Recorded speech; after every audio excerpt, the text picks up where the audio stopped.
Hello tea friends. We thought we would make a video to introduce this very special tea.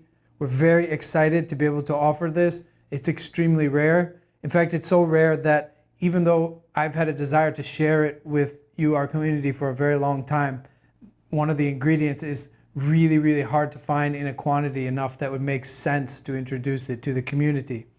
Actually, this tea is amongst our favorite teas here at the center that we save for special occasions, that we share during those special times when you want to go extra deep.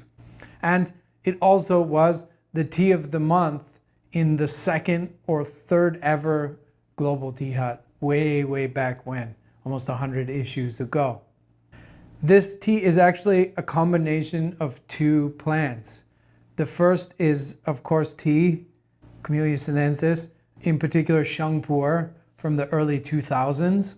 So it's been aged almost 20 years. And the second is an herb called Qi Nan.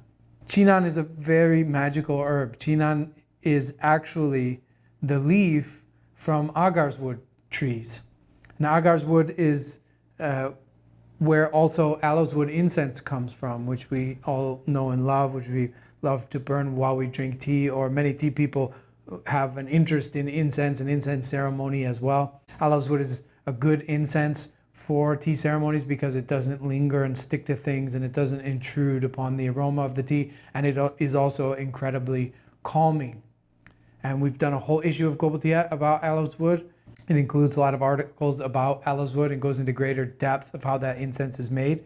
Actually, the best aloeswood is a resin that the tree forms around any cancerous cells, like a burl. When a burl forms in this tree, it creates this resin around it to protect itself, and that resin is the incense, the fragrance that we use to make aloeswood incense, and even to use the chips for incense ceremonies. So it's that wood around the center of that problem in the tree, the heartwood. But this is the leaf from those trees. And it's very rare, and it can't be picked very much. You can't harvest very much from the tree, or it will harm them. Also, these trees don't start to bough. They don't start to have stems and leaves until very high. So you have to also climb a very large trunk to be able to get at the leaves. Qi Nan is found all throughout the southwest of China. It's found in Guangzhou, Yunnan, Sichuan. Ours comes from Sichuan, around 1,500 meters above sea level. And so these leaves are rare and they're pretty costly. So it's difficult to get a quantity large enough to make this blend. We call this blend eagle feather. Because the tea from aloeswood, in some places where it is drunk, is called elder eagle. So our blend, we call it eagle feather in honor of the name, the traditional name of this tea. Qi Nan is a very pungent herb. It has a very strong and very unique flavor. It tastes a little bit like sandalwood and a little bit like aloeswood incense. It's very powerful. It's been used by Taoists and Tibetan monks for centuries, if not millennia, in their spiritual practices. It's a very powerful spiritual herb. In Chinese medicine, there are 3 types of tonics, right? You have Shen tonic, Jing tonic, Qi tonic. Shen tonics are the ones that are the ones dealing with spirit, dreams, self-cultivation, meditation. So this herb falls into that category. It's a very powerful herb for self-cultivation, for meditation, for internal work, and very effective as well. We were very fortunate in that Qi Nan right now is very expensive and very hard to find. And we came across a trove of little Qi Nan cakes from 2009. So they're actually more than 10 years old. And the person who had them hadn't raised the price. He was still selling them at the 2009 price. So what a really amazing find, and such a great and fortunate find. And that has allowed us to be able to share this eagle feather tea with you.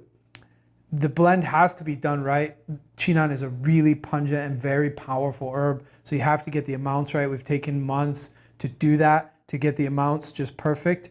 You may want to, when you brew it, empty the bag out, and you will be able to see the difference and between the tea and the Qi Nan, and maybe make sure each pot that you brew, you get a little bit of both in your pot. It is an absolutely unbelievable tea. You'll be blown away. You've most likely never tasted anything like it. It has a very, very unique flavor. It's very hard to even describe what it tastes like. I feel like it tastes like sandalwood, has hints of old mahogany and deep essential oils. It also has a slight flavor and fragrance, of course, of aloeswood. It's very powerful in a spiritual way too. The qi of this tea is incredibly potent. So we often reserve a brew like this for very special occasions when you have a lot of time and you're going to go really deep into ceremony or meditation, because this tea is amongst the most powerful in terms of the qi in your body of any blend that we have here.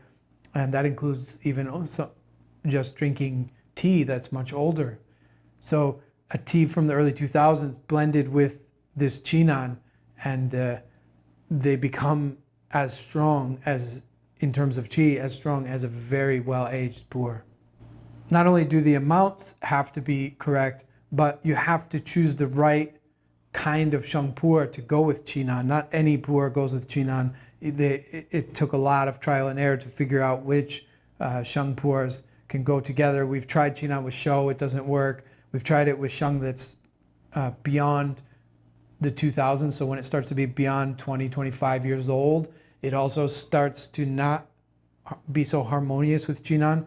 Qi Nan also usually isn't good with young sheng pu'er. It can sometimes blend with young sheng pu'er, but it tends to blend really well with like 15 to 20-year-old sheng pu'er, and it has, but still has to be the right kind and has to be in the right amount. And when that marvelous combination happens of the right amount of Qi Nan and the right kind and amount of aged sheng pu'er, you get an incredibly powerful blend that can be really, really transformative and really, really helpful in your own meditation and for those special occasions when you want to take your guests on a soaring journey. We recommend not leaving the tea leaves of this tea in your pot, and maybe being careful which teaware you use to brew it, because the Qi Nan is so pungent. So if you leave the leaves in a pot, it will leave an aroma of Qi Nan, and then that will influence your ability to use that pot for other types of tea. So you want to make sure you take the leaves out right after the session and clean the pot thoroughly. And you might not want to use your sheng pu'er I Ching or any I Ching to brew this particular tea. You might want to find another way. We do use an I Ching for it, and as long as you take the leaves out right away, we found it's pretty okay if it's cleaned really well. But you might not want to do that if you're particular about how you season your sheng pu'er I Ching pot. We're really excited. This is one of the most magical teas that we have ever offered, and extremely rare. It probably won't last for all that long, and unfortunately we won't be able to get more. As I said, this was just a really lucky find in the sense that we stumbled upon some Qi Nan tea, which is usually very, very, very expensive. We hope you enjoy it. I'm super stoked. I love sharing this tea when people come over to the center because the sessions are just so deep and profound. I'm really excited to see what all of you can do with it. I highly recommend getting some eagle feather while supplies last, and you'll be blown away by both the uniqueness of the flavor and the aroma, but also, most importantly, about the way that it connects and harmonizes with your heart and your mind and takes you to a place of really deep, deep calm. Thank you so much for all your support. We are gathering all that energy every time you help us spread the word about Global Tea and people sign up for the magazine, all the tea and teaware that we're selling on our website. All of that we're collecting towards building your future tea center, Light Meets Life. Hopefully that'll happen soon, and we'll be able to start offering free courses again to all of you from around the world to come to this beautiful island and learn all about tea. Until then, stay safe, stay happy, and drink lots of tea.